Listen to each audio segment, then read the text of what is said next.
Hello everyone, कैसे हो आप सब। मैं आशा करता हूं कि आप सब बहुत अच्छे होंगे और अपने स्टडी को एक बिल्कुल रैपिड फायर के तरीके से आपको बिल्कुल कंटिन्यू रखना है। इस लास्ट समय में बेसिकली आपका एग्जाम्स एसएससी सीजीएल टायर 1 2023 के एस्पायरेंट्स के लिए बेसिकली ये वीडियो मैं रिकॉर्ड कर रहा हूं। स्पेशली आप बोल सकते इतनी जल्दी अभी कल ही आपका जो है एसएससी एमटीएस का आंसर शीट आया और मैं आज वीडियो रिकॉर्ड कर रहा हूं जनरल अवेयरनेस के क्वेश्चंस को। क्लियर। तो बेसिकली ये आप बोल सकते हैं कि मोस्ट डिमांडेड है बेसिकली आपका जो एसएससी सीजीएल टायर 1 2023 के एस्पायरेंट्स के लिए, और ये मस्ट है आपको जो इस पर्टिकुलर क्वेश्चन से एटलीस्ट आपके जो भी एग्जाम्स में जो भी क्वेश्चंस पूछे जा चुके हैं एसएससी एमटीएस के एग्जाम्स में आपको हल्के में नहीं लेना है, क्योंकि क्वेश्चंस का लेवल अच्छा खासा है आपके एसएससी एमटीएस के एग्जाम्स में भी।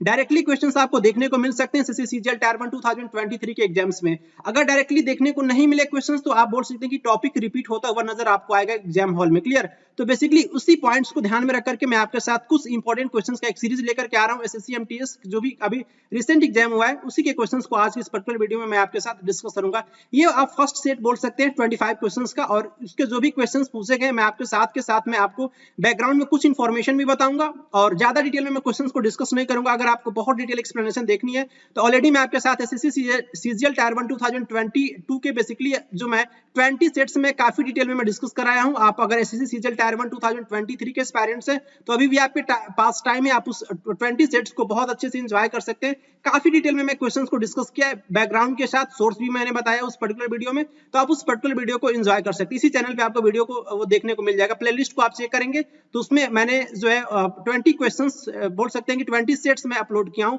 एसएससी सीजीएल टायर 1 2022 के जनरल अवेयरनेस के सेट के। क्लियर।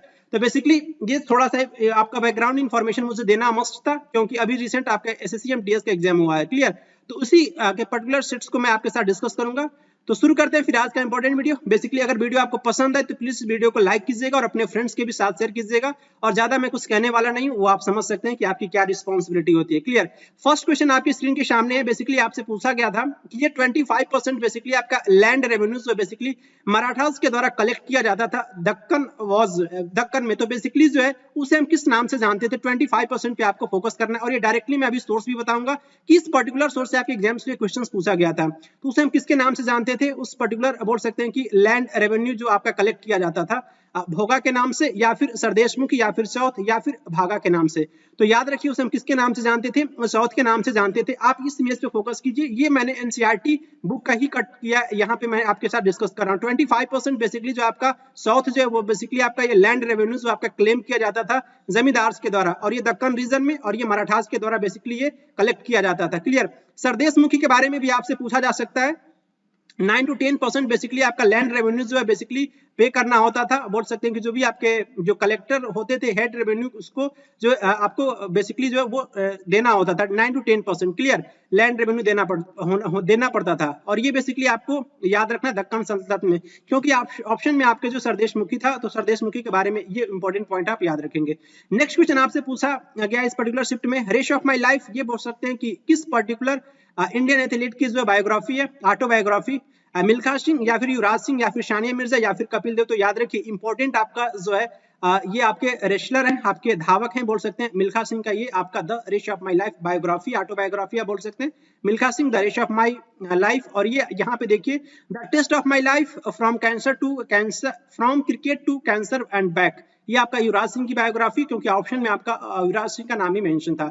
सानिया मिर्जा का बायोग्राफी आप याद रखेंगे एस अगेंस्ट ऑड्स, और उसके बाद से जो स्ट्रेट फ्रॉम द हार्ट, ये बेसिकली कपिल देव की इनके बायोग्राफी का नाम है। आपके ऑप्शन में थे इसलिए मैंने पर्टिकुलर पॉइंट को आपके साथ डिस्कस किया। नेक्स्ट क्वेश्चन आपसे फंजाई के बारे में, कवक से रिलेटेड क्वेश्चन पूछा गया था कि कवक आपके कहां पे, किस जगह पे, किस आइटम पे आपके ग्रो कर सकते हैं, ब्रेड पे या फिर पिकल्स में अचार होता है, आपने खाया होगा मैंगो पिकल्स आपका होता है, लेदर हो गया या फिर क्लोथ्स हो गया। तो आपकी जो फंगस जो होते हैं, कवक जो होते हैं बेसिकली आपके जो है आपको याद रखना है, इससे हम बेसिकली ये आपका जो हेटेरोट्रॉपिक होता है, ये आपके जो हेटेरोट्रॉपिक इट मींस परपोषी होते हैं, और ये दूसरे ऑर्गेनिज्म से अपना फूड को ऑब्टेन करते हैं। इट मींस ये आपके ब्रेड पे भी ग्रो कर सकते हैं, पिकल्स, लेदर और क्लोथ्स, ये आपके जो है चारों ही जगह पे आपको ग्रो करता हुआ ये बेसिकली आपका कवक नजर आएगा। इसका ऑप्शन क्या होगा, first, second, third and fourth हो जाएगा। क्लियर। और ये कवक के बारे में कुछ इंपॉर्टेंट पॉइंट याद रखेंगे। स्टडी ऑफ फंजाई या फिर कवक बोल सकते हैं, माइकोलॉजी कहते हैं, ये आपसे एग्जाम से पूछा जाता है माइकोलॉजी। और बेसिकली फंजाई और उसके साथ साथ आपका जो है एल्गी मिलकर के तीसरे ऑर्गेनिज्म का फॉर्मेशन करते हैं जिसे हम लाइकेन कहते हैं। लाइकेन कहते हैं। और लाइकेन आपका जो है बोल सकते हैं कि सिम्बायोटिक रिलेशनशिप उसमें देखने को मिलता है फंजाई और एल्गी से। लाइकेन से हमें लिटमस ऑब्टेन होता है। लिटमस जो आपका नेचुरल इंडिकेटर की तरह वर्क करता है। और एल्गी का स्टडी को बेसिकली हम फाइकोलॉजी के नाम से जानते हैं, ये भी आपको याद रखना है। कुछ इंपॉर्टेंट फंजाई का नाम है आपको बता दूं, कुछ इंपॉर्टेंट फंजाई का नाम आपको याद रखना है। ईस्ट आपसे पूछा जाता है। ईस्ट एक यूनिसेलुलर एक कोशिका से मिलकर के बना आपका ये फंजाई होता है। उसके बाद से आपको एगेरिकस का नाम याद रखना है। एगेरिकस भी आपका फंजाई होता है, मशरूम कहते हैं हिंदी में। पेनिसिलियम भी आपका फंजाई होता है, इसका नाम भी आपको याद रखना है। राइजोपस भी आपका जो है बोल सकते हैं कि जिसे ये बेसिकली आपका राइजोपस फंजाई जो होता है ब्रेड पे आपको उगता हुआ नजर आएगा, तो ये भी आपका इंपॉर्टेंट फंजाई है। राइजोपस के बारे में भी आप याद रखेंगे। क्लियर। नेक्स्ट यहाँ पे आप इमेज में भी देख सकते हैं, ये बेसिकली आपका स्पोरोंजी स्पोर्स को मैं यहाँ पे दिखाया हूँ। ये आप बोल सकते हैं कि आपके स्पोर्स के थ्रू इसमें रिप्रोडक्शन हमें देखने को मिलता है। ये आपका राजवाइट्स है, ये स्पोरोंजियोफोर कहते हैं। ये बेसिकली जो है इतना डिटेल में आपसे क्वेश्चन नहीं पूछा जाएगा, लेकिन फंजाई के बारे में आप देख सकते हैं। ये आपको ये फंजाई ब्रेड पे उगता हुआ नजर आ रहा है। और ये क्या है आपका, ये एल्गी जो आपको देखने को मिलेगा वॉल पे, काई जी से बोलते हैं। क्लियर। एल्गी क्या इंपॉर्टेंट पॉइंट आपको याद रखना है कि ये शैवाल या फिर एल्गी कैसे होते हैं, आपके ऑटोट्रॉपिक मोड ऑफ न्यूट्रिशन को शो करते हैं। ये कुछ इंपॉर्टेंट पॉइंट है। जनरली आपके ऐसे फंजाई जो आपके बोल सकते हैं कि जो है डेड एंड डिकेइंग मैटर्स पे ग्रो करते हैं, सड़े गले पदार्थों पे ग्रो करते हैं, ऐसे फंजाई को हम सैप्रोट्रॉप्स बोलते हैं। क्लियर। और ऐसे फंजाई जो आपके दूसरे ऑर्गेनिजम्स पे बेसिकली जो है वो ग्रो करते हैं और वहां पे बेसिकली वो होस्ट की तरीके से वो अपना बोल सकते हैं कि न्यूट्रिशन को ऑब्टेन करते हैं। क्लियर। होस्ट के जैसे। तो ऐसे फंजाई को हम पैरासाइट्स के नाम से जानते हैं। और जैसे कि आप यहाँ पे देख सकते हैं, बहुत इंपॉर्टेंट क्वेश्चन पूछा जाता है कि सेल वॉल जो होता है, कोशिका भित्ति जो होता है फंजाई का, किससे मिलकर के बना होता है, काइटिन से मिलकर के बना होता है। काइटिन क्या होता है, तो काइटिन आपका पॉलीसेकेराइड होता है। पॉलीसेकेराइड क्या होता है, तो आपका ये टाइप ऑफ कार्बोहाइड्रेट होता है। टाइप ऑफ कार्बोहाइड्रेट क्या होता है, आपका मोनोसेकेराइड हो गया। मोनोसेकेराइड आपका जो है ग्लूकोज होता है। डाइसेकेराइड आपका जो है बोल सकते हैं कि आपका सुक्रोज होता है। सुक्रोज आपका डाइसेकेराइड हो गया। और ये आपका पॉलीसेकेराइड आपका काइटिन हो गया, जो आपका बोल सकते हैं काइटिन आपको एक्सोस्केलेटन भी देखने को मिलेगा, जो बाह्य कंकाल जो होता है आपके कीटों के आर्थ्रोपोडा संघ के ऑर्गेनिजम्स का जो ईट जो होता है ना, तो उसका जो बाह्य कंकाल जो होता है बेसिकली काइटिन से मिलकर के बना होता है। आर्थ्रोपोडा सबसे बड़ा फाइलम होता है पूरे बोल सकते हैं कि आपका एनिमल किंगडम में, ये भी आपको याद रखना है। सेकंड नंबर पे आपका फाइलम जो होता है बेसिकली आपका मोलस्का होता है। और थर्ड नंबर पे आपका जो है आपका ये प्रोटोजोआ होता है। तो काफी इंपॉर्टेंट पॉइंट है, आपको याद रखना है, जहां से आपके एग्जाम में क्वेश्चन पूछा जा सकता है। ये सैक्रोमाइसिस जिसको हम ईस्ट के नाम से जानते हैं, ये पेनिसिलियम को हम मोल्ड कहते हैं। और ये एगेरिकस बेसिकली आपका मशरूम होता है। आप यहाँ पे इमेज देख सकते हैं। आपके माइंड में बहुत कुछ कॉन्सेप्ट लेकर के क्लियरिटी आई होगी इस पर्टिकुलर क्वेश्चंस के जरिए। क्लियर। अगस्त 2022 में बेसिकली प्राइम मिनिस्टर जो आपके इंडिया के प्राइम मिनिस्टर उन्होंने इनॉग्रेट करी थी होमी भाभा सेंटर हॉस्पिटल। कहाँ पे, किस जगह पे, मोहाली में या फिर चेन्नई, पुणे या फिर नई दिल्ली। तो याद रखिए मोहाली में बेसिकली जो है इनके द्वारा इनॉग्रेशन किया गया था Homi Bhabha cancer hospital. Option first आपका करेक्ट हो जाएगा। आपको नेक्स्ट क्वेश्चन बताना है, ये बेसिकली अरुणाचल प्रदेश में जो है बेसिकली आपका एक फेस्टिवल, एग्रीकल्चरल फेस्टिवल सेलिब्रेट किया जाता है गैलो ट्राइब के द्वारा। ये गालो ट्राइब या फिर गैलो ट्राइब बोल सकते हैं, अरुणाचल प्रदेश में आपको देखने को मिलेगा। क्लियर। और ये बेसिकली जो है उस पर्टिकुलर फेस्टिवल का नाम बताना है। Losar festival, Ugadi festival, Karma festival या फिर मोपिन फेस्टिवल। तो याद रखिए उस फेस्टिवल का क्या नाम है, मोपिन नाम है। क्लियर। जो गैलो ट्राइब के द्वारा या फिर गालो ट्राइब के द्वारा अरुणाचल प्रदेश में सेलिब्रेट किया जाता है। ऑप्शन फोर्थ आपका करेक्ट हो जाएगा। यहाँ पे आप इमेज देख सकते हैं गालो ट्राइब का। क्लियर। ये लोसार फेस्टिवल जो होता है बेसिकली आपके तिब्बतियन न्यू ईयर के नाम से जानते हैं।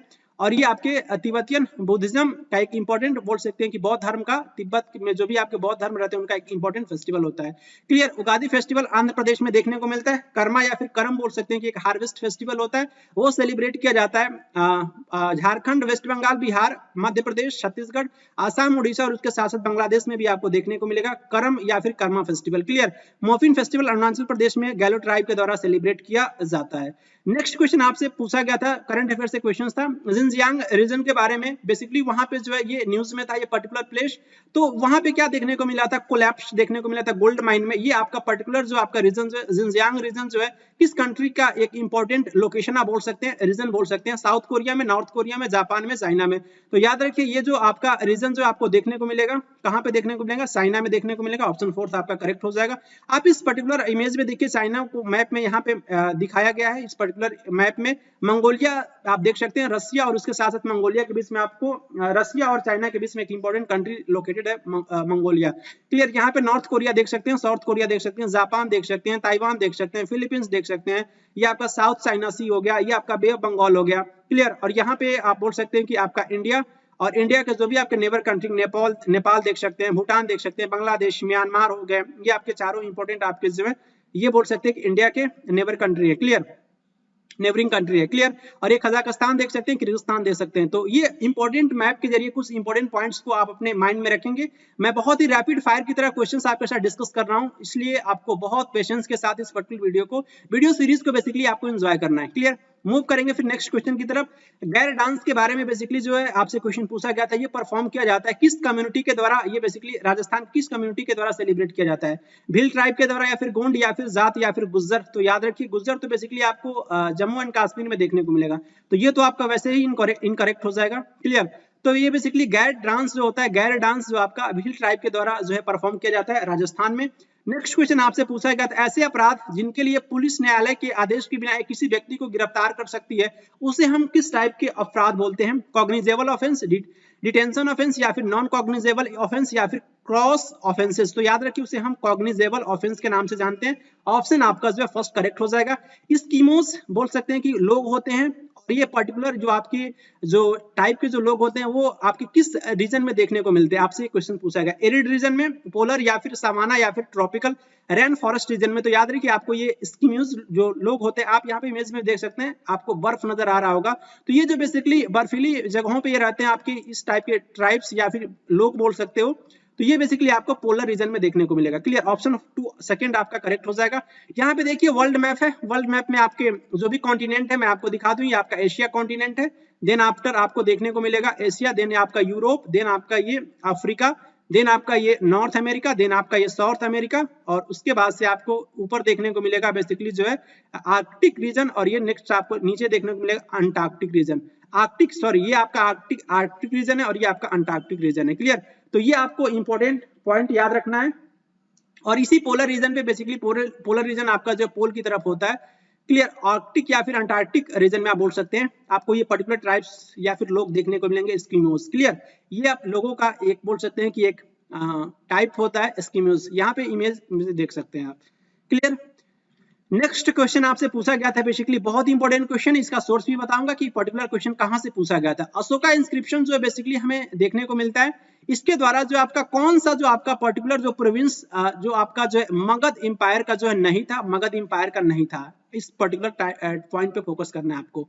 बहुत इंपॉर्टेंट क्वेश्चन पूछा गया, और डायरेक्टली मैं आपको मैप भी दिखाऊंगा इस पर्टिकुलर क्वेश्चन को जब मैं आपके साथ डिस्कस करूंगा। तो तोसली के बारे में या फिर तोसली या तोशाली आप जैसा भी प्रोनाउंस करते हैं, आपको प्रोनाउंसिएशन पे बहुत ज्यादा फोकस नहीं करना है, क्योंकि टीचर का एक अपना वे होता है एक्सप्लेनेशन का, तो इस पे आप अपने आप को एडजस्ट करने की कोशिश कीजिएगा।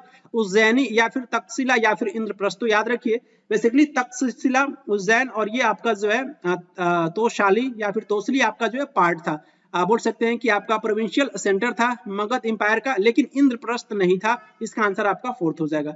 यहाँ पे इमेज में देखिए आपका ये मौर्य एम्पायर का जो है बेसिकली आपका प्रिंशियल स्टेट जो है यहाँ पे कुछ मेंशन है, मैप के जरिए आप देखेंगे तो यहाँ पे आपको देखने को मिलेगा जो है कांधार हो गया, लंपाका हो गया, उसके बाद से जो है आपका ये मानसेहरा या शाहबाजगढ़ी, तक्षशिला देखिए यहाँ पे मेंशन है, और उसके बाद से जो है गिरनार देखने को मिलेगा, सोपारा ये एमपी का एरिया हो गया, आपका ये मास्की देखने को मिलेगा, ब्रह्मगिरी, ये उसके बाद से येरागुड्डी, क्लियर। और आप समझ पा रहे होंगे कि ये प्रेजेंट लोकेशन क्या है, ये आपका जो है कौन सा एरिया होगा, आपका ये महाराष्ट्र वाला एरिया आप बोल सकते हैं, सोपारा, क्लियर। उज्जैन आप देख सकते हैं, ये आपका रूपनाथ देख सकते हैं, उज्जैन भी आपके ऑप्शन में था, तक्षशिला भी ऑप्शन में था, और उसके बाद से आपका एक ऑप्शन में और भी था तोसली। तो तोसली भी मैं आपको दिखा रहा हूँ, एक मिनट, आई थिंक अगर होगा तो होगा, नहीं होगा तो फिर आपको वैसे ही याद रखना है, क्लियर। तो यहाँ पे आप इमेज में देख सकते हैं, बहुत इंपॉर्टेंट आपका ये लोकेशन था, जिसके जरिए आपको कुछ इंपॉर्टेंट पॉइंट पे फोकस करना है। मैं इसलिए दिखा रहा हूँ कि आपके माइंड में ये एक जो है लौरिया अरे राज के बारे में भी क्वेश्चन पूछा जाता है, रामपुरवा के बारे में पूछा जा सकता है, लुम्बिनी के बारे में, तो बहुत इंपॉर्टेंट प्लेस है, आपको याद ही रखना है, क्लियर। तो ये कुछ इंपॉर्टेंट आपका जो है पॉइंट्स है, मैप से रिलेटेड है, जिसका आप जो स्क्रीनशॉट लेकर के आप जो है मौर्य एम्पायर के बारे में कुछ इंपॉर्टेंट पॉइंट्स याद रख सकते हैं, प्रिंसिपल सिटीज के बारे में, क्लियर। नेक्स्ट क्वेश्चन की तरफ मूव करेंगे। इलियास खान के बारे में बेसिकली जो है क्वेश्चन पूछा गया है, ये बोल सकते हैं इनका जन्म जो है लखनऊ में हुआ था, और ये म्यूजिशियन फैमिली से बिलोंग करते थे। एक फेमस या किस पर्टिकुलर आपके जो है ये बोल सकते हो कि कौन सा यंत्र बजाते थे, तबला या फिर सितार या फिर वीणा या फिर मृदंगम, तो ये बेसिकली आपके सितार वादक थे Ilyas Khan, clear. Option second आपका करेक्ट हो जाएगा। नेक्स्ट क्वेश्चन आपसे मैग्नस कार्लसन के बारे में बेसिकली पूछा गया था। मैग्नस कार्लसन बेसिकली जो है किस फॉलोइंग गेम से एसोसिएटेड है इनका नाम, तो बॉक्सिंग, गोल्फ या फिर चेस या फिर टेबल टेनिस। तो आप यहाँ पे भी देख पा रहे होंगे मैग्नस कार्लसन को, मैग्नस कार्लसन। क्लियर, तो ये बेसिकली आपके चेस प्लेयर है। ऑप्शन थर्ड आपका करेक्ट हो जाएगा। वर्ल्ड बैंक क्लासिफिकेशन 2020-21 के अकॉर्डिंग बेसिकली इंडिया जो है किस कैटेगरी से बिलोंग करता है आपको बताना है। अपर मिडिल इनकम कंट्री या फिर लो इनकम कंट्री या फिर लोअर मिडिल इनकम कंट्री या फिर हाई इनकम कंट्री। तो याद रखिए इसको इंडिया को क्लासिफाई किया गया है lower middle income country. Option third is correct. इस कंट्री में बेसिकली जो है होस्ट किया गया था 1982 एडिशन का जो एशियन गेम्स हुआ था, आपको बताना है किस कंट्री के द्वारा होस्ट किया गया था। इंडिया, चाइना, कतर या फिर पाकिस्तान। तो याद रखिए इंडिया के द्वारा ये 1982 का एडिशन का जो एशियन गेम जो है बेसिकली आपका होस्ट किया गया था। ऑप्शन फर्स्ट आपका करेक्ट हो जाएगा। 18वीं सेंचुरी में जो डेवलपमेंट हमें देखने को मिल रहा था कॉटन इंडस्ट्रीज का ब्रिटेन में, इसके परिणाम किसके रिजल्टेंट हमें देखने को मिल रहा था। इंक्रीज हो रहा था डिमांड में, बोल सकते हैं कि जो है इंडिया में जो है टेक्सटाइल, बोल सकते हैं इंडियन टेक्सटाइल ब्रिटेन में बढ़ रहा था, बोल सकते हैं इंडियन टेक्सटाइल का जो है ब्रिटेन में डिमांड, या फिर डिक्लाइन हो रहा था, मतलब ध्वस्त हो रहा था, बोल सकते हैं टेक्सटाइल प्रोडक्शन इंडिया में, या फिर इंक्रीज हो रहा था डिमांड, बोल सकते हैं कि जो है इंडियन टेक्सटाइल का इंडिया में, या फिर डिक्लाइन हो रहा था, मतलब नष्ट हो रहा था ब्रिटेन टेक्सटाइल इंडस्ट्रीज किसमें, इंडिया में। तो इसका आपका जो है कौन सा आंसर करेक्ट होगा। बेसिकली बहुत ही कॉन्सेप्चुअल क्वेश्चन है, इस टाइप के क्वेश्चंस आपके एसएससी सीजीएल में रिपीट होने की पॉसिबिलिटी है। तो इसका आंसर बेसिकली आपका सेकंड हो जाएगा, decline of textile production in India. Clear, इसके रिजल्टेंट हमें देखने को मिल रहा था 18वीं सेंचुरी में जो डेवलपमेंट हो रहा था कॉटन इंडस्ट्रीज का ब्रिटेन में। क्लियर, तो ऑप्शन सेकंड आपका करेक्ट हो जाएगा। नॉर्मल टेम्परेचर जो होता है ह्यूमन बॉडी का कितना होता है 31 डिग्री सेंटीग्रेड या फिर 34, इसको आप ऐसे लिखेंगे। क्लियर, 34 मींस ऐसे, ये आपका 32 डिग्री सेंटीग्रेड या फिर 37 डिग्री सेंटीग्रेड। तो कितना होता है नॉर्मल बॉडी टेम्परेचर बेसिकली आपका ह्यूमन बॉडी का कितना होता है 37 डिग्री सेंटीग्रेड। कितने आपके बायोस्फीयर रिजर्व्स हैं इस समय इंडिया में 16, 18 या फिर 19 या फिर 17। कितने आपके 18 है, ऑप्शन सेकंड आपका करेक्ट हो जाएगा। बायोस्फीयर रिजर्व इन इंडिया आप यहाँ पे देखिए, ये आपके देहांग दिबांग या अरुणाचल प्रदेश का एरिया है, ये आपके मनस आसाम वाला एरिया है, ये आपका देवरू शिखोवा, ये भी आप देख सकते हैं, ये भी आपके असम में देखने को मिलेगा। कंचनजंगा ये बेसिकली आपका जो है सिक्किम वाला पार्ट है। नंदा देवी उत्तराखंड, ये कोल्ड डिजर्ट आपको याद रखना है। क्लियर, लद्दाख है या फिर जेनके है आपको बताना है, या फिर हिमाचल प्रदेश है, जैसा आप बताइए कमेंट करके। पन्ना है बेसिकली एमपी वाला राज्य, ये पंचमढ़ी, और ये अचन कमार छत्तीसगढ़, ये सिमलीपल उड़ीसा, और ये सुंदरबन आपका वेस्ट बंगाल, पश्चिम बंगाल बोल सकते हैं, शेषाचलम आंध्र प्रदेश, ये आपका जो है कच्छ गुजरात, ये आपका नीलगिरी, और ये आपका तमिलनाडु वाला एरिया है, गल्फ ऑफ मन्नार, अगस्त्य मलाई, और उसके साथ साथ ये ग्रेट निकोबार। तो ये आपके 18 इसमें है आपके जो है बोल सकते हैं कि बायोस्फीयर रिजर्व इन इंडिया।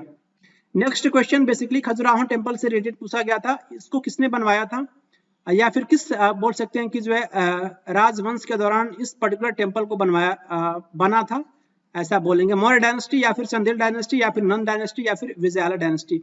तो चंदेल वंश के राजाओं ने इस पर्टिकुलर टेम्पल को बनवाया था, Khajuraho temple. Option second is correct. As पर बजट 2023-24 के अकॉर्डिंग आपको बताना है कि कितना आपका जो है पैसा बेसिकली जो है वो आता है कॉर्पोरेशन टैक्स से। प्रत्येक 1 रुपए की रिसिप्ट के अगर मैं बारे में बात करूं, गवर्नमेंट का जो 1 रुपए का रिसिप्ट होता है उसमें से कितना पैसा बेसिकली कॉर्पोरेशन टैक्स से आता है। 4 पैसा, 15 पैसा, 17 पैसा या फिर 7 पैसा। तो याद रखिए कितना आता है 15 पैसा आता है। मैं आपको यहाँ पे इमेज भी दिखा रहा हूँ, यूनियन बजट 2023 का पर्टिकुलर इमेज है। कॉर्पोरेशन टैक्स के बारे में अगर मैं बात करूं 15 पैसा आपको देखने को मिलेगा। इनकम टैक्स 15 पैसा, कस्टम 4 पैसा, union excise duties, union excise duty 7 पैसा, जीएसटी एंड अदर टैक्सेस 17 पैसे, और ये नॉन टैक्स रिसिप्ट 6 पैसे, नॉन डेप्ट कैपिटल रिसिप्ट 2 पैसे, और बोरोइंग एंड अदर आपका जो लायबिलिटीज 34 पैसा। इसमें बोल सकते हैं कि बहुत ज्यादा देखने को मिलता है, सबसे ज्यादा तो यही है आपका ये बोरोइंग एंड अदर लायबिलिटीज आपके 34 पैसा है। क्लियर, और कारपोरेशन टैक्स और उसके साथ इनकम टैक्स दोनों की वैल्यू सेम है, 15 पैसे है। नेक्स्ट क्वेश्चन की तरफ मूव करेंगे। आपको बताना है कि बेसिकली जो किस टाइप की फार्मिंग जो है बेसिकली आपका ये लैंड के लिए यूज किया जाता है जब आप किसी भी फूड को ग्रो करते हैं, और ये फोडर मीन्स बेसिकली आपका ये चारे वाले क्रॉप को ग्रो करते हैं। लाइव स्टॉक मीन्स पशुपालन के लिए। तो बेसिकली जो है आपको बताना है type of farming, dairy farming या फिर प्लांटेशन फार्मिंग या मिक्स्ड फार्मिंग या फिर कॉमर्शियल फार्मिंग। तो बेसिकली मिक्स्ड फार्मिंग का यूज करते हैं, मिक्स क्रॉपिंग का यूज करते हैं। ऑप्शन थर्ड आपका करेक्ट हो जाएगा। इसमें से आपको बताना है कि तीन मेजर जो टाइप्स ऑफ रॉक्स जो होते हैं वो नहीं है, इसमें से कौन एक नहीं है? Magnetic, metamorphic, sedimentary, igneous. बहुत ही सिंपल रॉक है, बहुत ही सिंपल क्वेश्चन है आपका ये। मैग्नेटिक रॉक्स नहीं होता, आपको ISM याद रखना है। Igneous, sedimentary, metamorphic. Igneous basically जो है मैग्मा के सॉलिडिफिकेशन से इसका फॉर्मेशन देखने को मिलता है। सेडिमेंट्री आपकी परतदार चट्टानें होती है, परतों में आपको देखने को मिलेगा। क्लियर? और ये मेटामॉर्फिक रॉक का फॉर्मेशन जो है इग्नियस या फिर सेडिमेंट्री से इसका फॉर्मेशन देखने को मिलता है। मेटामॉर्फिक रॉक के बारे में आप इस पर्टिकुलर क्वेश्चंस का एक्सप्लेनेशन के लिए आप फोकस कर सकते हैं, जो मैं 20 सेट्स में डिस्कस किया हूं SSC CGL। तो जो भी रॉक से क्वेश्चंस पूछे गए थे, मैं एक क्वेश्चंस को लेकर के पूरा का पूरा टॉपिक ही मैं डिस्कस किया हूं। तो आप उस पर्टिकुलर सीरीज को फॉलो कीजिए, बहुत कुछ आपको नया देखने को मिलेगा। NCERT के जो भी फैक्ट हैं रॉक से रिलेटेड, क्योंकि इस वीडियो में अगर मैं उस स्लाइड को इंक्लूड करता तो वीडियो की लेंथ खामखा लंबी हो जाती। क्लियर? और आप लोग कहते हैं कि वीडियो की लेंथ बहुत ज्यादा हो गई है। कई लोगों तो कमेंट करें कि आप मुझे केमिस्ट्री में ग्रेजुएशन नहीं करनी है, तो आप ये बताओ कि SSC CGL के लिए अगर प्रिपेयर करें तो आपका तो मस्ट है कि आपको ग्रेजुएशन होना चाहिए। इट मींस हो सकता है कि आपका बैकग्राउंड साइंस ना हो, लेकिन ग्रेजुएशन से आपके 12th NCERT से क्वेश्चंस पूछे गए। जो क्वेश्चंस पूछे गए क्या मैं आपके साथ डिस्कस ना करूं? जो क्वेश्चंस का सोर्स है वही तो मैं आपको बता रहा हूँ ना। वो जो सोर्स आपसे पूछा गया है क्लास 12th NCERT से, कोऑर्डिनेशन कंपाउंड से क्वेश्चन पूछा गया है, प्लांट किंगडम से क्वेश्चन पूछा गया क्लास 12th बायोलॉजी से, इकोसिस्टम से क्वेश्चन पूछा गया 12th बायोलॉजी से। तो क्या मैं आपको सोर्स भी ना बताऊं? तो फिर आप वैसे ही भटकते रहोगे। वही आपका जो कंटेंट है, आप 6 से लेकर के 10 तक NCERT पढ़ो, वो तो मस्ट है, लेकिन इससे भी ज्यादा क्वेश्चंस आजकल SSC CGL के एग्जाम्स में आ रहा है। और ये पर्टिकुलर सीरीज जो मैं आपके साथ डिस्कस कर रहा हूं, इसमें कहीं ना कहीं आपको बहुत ज्यादा बेनिफिट देखने को मिलेगा आपको SSC CGL के एस्पायरेंट्स के लिए। क्लियर? करागम फोक डांस जो है बेसिकली किस स्टेट में हमें देखने को मिलता है? तमिलनाडु, राजस्थान, असम या फिर हरियाणा। तो याद रखिए तमिलनाडु का एक इंपॉर्टेंट फोक डांस है, लोक नृत्य है करागम। सेल के बारे में आपसे क्वेश्चन पूछा गया कि वेल ऑर्गेनाइज्ड न्यूक्लियस होना चाहिए, उसके साथ साथ न्यूक्लियर मेम्ब्रेन भी प्रेजेंट होता है। तो इस टाइप के हम सेल को किसके नाम से जानते हैं? चिक सेल्स, ऑटोकैरियोटिक। देखिए आपको क्वेश्चंस में बेसिकली ऑप्शन में कंफ्यूज किया गया है, ऑटोकैरियोटिक एंड यूकैरियोटिक, थोड़ा सा डिफरेंस है। क्लियर? और ये प्रोकैरियोटिक। तो बेसिकली इसका आंसर क्या होगा? वेल डेवलप्ड न्यूक्लियस मींस आपका जो है सीधा सीधा आंसर हो जाएगा यूकैरियोटिक सेल के बारे में डिस्कशन किया जा रहा है। ऑप्शन थर्ड आपका करेक्ट हो जाएगा। प्रोकैरियोटिक सेल्स के बारे में आपको याद रखना है कि जो भी बैक्टीरियल सेल होता है, बैक्टीरिया का जो भी सेल होता है वो आपका प्रोकैरियोटिक सेल होता है। प्रोकैरियोटिक में आपका वेल डेवलप्ड न्यूक्लियस नहीं होता है। इट मींस आपका जो भी न्यूक्लियर मेम्ब्रेन वगैरह देखने को नहीं मिलता है, और उसके साथ साथ जो उसका DNA जो होता है आपका बिखरे वो देखने को मिलेगा साइटोप्लाज्म में। क्लियर? और ये बेसिकली प्रोकैरियोटिक सेल्स के बारे में और याद रख सकते हैं कि जैसे कि नाम से क्लियर हो रहा है, प्रो मींस क्या होता है? प्रो मींस प्रिमिटिव होता है, घिसा पिटा। और कैरियन जो वर्ड जो यूज किया जाता है ना, कैरियन जो वर्ड यूज किया जाता है न्यूक्लियस के लिए यूज किया जाता है। तो it means prokaryotic means not well developed nucleus. Clear? ऐसे आप याद रखेंगे। जैसे बैक्टीरियल सेल हो गया, ब्लू ग्रीन एल्गी जिसे हम साइनोबैक्टीरिया भी कहते हैं, ये इनके सेल कैसे होते हैं आपके जो है वो प्रोकैरियोटिक होते हैं। यूकैरियोटिक सेल्स के इंपॉर्टेंट एग्जांपल्स आप यहाँ पे देख सकते हैं, प्लांट सेल्स और उसके साथ साथ एनिमल सेल्स। आप यहाँ पे देखिए प्लांट सेल्स का इंपॉर्टेंट इमेज है, इसमें मैं कुछ इंपॉर्टेंट पॉइंट मैं आपको बताऊंगा। बेसिकली ये प्लांट सेल में सबसे फर्स्ट लेयर आपको सेल वॉल देखने को मिलेगा, और ये सेल वॉल कोशिका भित्ति बेसिकली एनिमल सेल में एब्सेंट होता है। सेकेंड लेयर प्रेजेंट होता है आपका जो है प्लाज्मा मेम्ब्रेन। प्लाज्मा मेम्ब्रेन को हम साइटोप्लाज्मिक मेम्ब्रेन भी कहते हैं, और ये बेसिकली जो है प्लांट सेल में ये सेकेंड लेयर होता है, लेकिन एनिमल सेल में आपका प्लाज्मा मेम्ब्रेन फर्स्ट लेयर होता है। ये इंपॉर्टेंट पॉइंट आपको याद रखना है। उसके नीचे आपको देखने को मिलेगा साइटोप्लाज्म, और ये साइटोप्लाज्म जो है बेसिकली आपको ये देखने को मिलेगा जिसमें आपके जो भी सेल ऑर्गेनेल्स जो होते हैं, कोशिकांग जो होते हैं, इसी में फ्लोट करते हैं, इसी में तैरते हैं। जैसे माइटोकॉन्ड्रियन हो गया, माइटोकॉन्ड्रियन बेसिकली एक माइटोकॉन्ड्रिया के लिए यूज किया गया है। यहाँ पे क्लोरोप्लास्ट केवल और केवल प्लांट सेल में हमें देखने को मिलता है, एनिमल सेल में ये एब्सेंट होता है। ये साइटोप्लाज्म में आपके सेल ऑर्गेनेल्स नजर आएंगे। और उसके बाद से लाइसोसोम्स एक इंपॉर्टेंट सेल ऑर्गेनेल्स है जिसे हम suicidal bag of the cell भी बोलते हैं, आत्महत्या की थैली। और ये आपके एंडोप्लाज्मिक रेटिकुलम अंतःद्रव्य जालिका दो टाइप्स के होते हैं, एक स्मूथ एंडोप्लाज्मिक रेटिकुलम जिसे हम SER बोलते हैं, और एक आपका होता है RER। RER means rough endoplasmic reticulum. तो RER में क्या होता है कि बेसिकली आपको राइबोसोम्स देखने को मिलेगा, उस एंडोप्लाज्मिक रेटिकुलम को हम रफ एंडोप्लाज्मिक रेटिकुलम कहते हैं। क्लियर? तो ये इंपॉर्टेंट पॉइंट आपको याद रखना है। गोल्गी ऑपरेटस भी आपको देखने को मिलेगा, बहुत इंपॉर्टेंट सेल ऑर्गेनेल्स है, और ये आपका न्यूक्लियस रहा। क्लियर? और इसमें देखिए पेरोक्सिसोम्स देखने को मिलेगा, उसके साथ साथ लाइसोसोम्स दोनों में देखने को मिल रहा है। Ribosomes non membranes. Ribosomes basically आपका प्रोकैरियोटिक सेल में 70S का होता है, जो दो सब यूनिट से मिलकर के बना होता है, 50S + 30S। आप तो कहेंगे सर ये तो 80S नहीं हो रहा है, ये तो बेसिकली आपका जो है सॉरी ये 70s ने ना होकर के 80s हो रहा है। बेसिकली आपका एस जो होता है वो सेट वर्ग यूनिट होता है, तो आपको कंफ्यूज नहीं होना है। 70s जो है 2 सब यूनिट से 50s और उसके साथ साथ 30s से मिलकर के बना होता है। नेक्स्ट आपका होता है यूकैरियोटिक सेल में 80s का राइबोसोम्स हमें देखने को मिलता है। ये 2 सब यूनिट 60s और उसके साथ साथ ये 40s राइबोसोम से ये सेट वर्ग यूनिट से मिलकर के बना होता है। क्लियर, इतना सफिशियंट है इस पर्टिकुलर इमेज के लिए। न्यूक्लियोलस भी आपको देखने को मिलेगा, न्यूक्लियोलस जो आपको देखने को मिलेगा न्यूक्लियस के अंदर, न्यूक्लियोलस। क्लियर, नेक्स्ट आपको आंसर करना है बेसिकली, अगर पता है तो बहुत अच्छी बात है। प्रीएम्बल के बारे में क्वेश्चन पूछा गया था आपसे इंडियन कॉन्स्टिट्यूशन में, बेसिकली आपका कौन सा पॉइंट जो एश्योर करता है, एश्योर देता है dignity of the individual, liberty, fraternity, equality या फिर जस्टिस, तो फ्रेटर्निटी। ऑप्शन सेकंड आपका जो है वो करेक्ट हो जाएगा। और ये आपको बताना कि फर्स्ट सेशन जो आईएनसी इंडियन नेशनल कांग्रेस का कहाँ पे हुआ था, इससे आसान क्वेश्चन तो हो ही नहीं सकता है। कलकत्ता, बॉम्बे, सूरत या फिर लाहौर में कब हुआ था, 1885 में हुआ था। क्लियर, तो ये बेसिकली बॉम्बे में हुआ था फर्स्ट सेशन।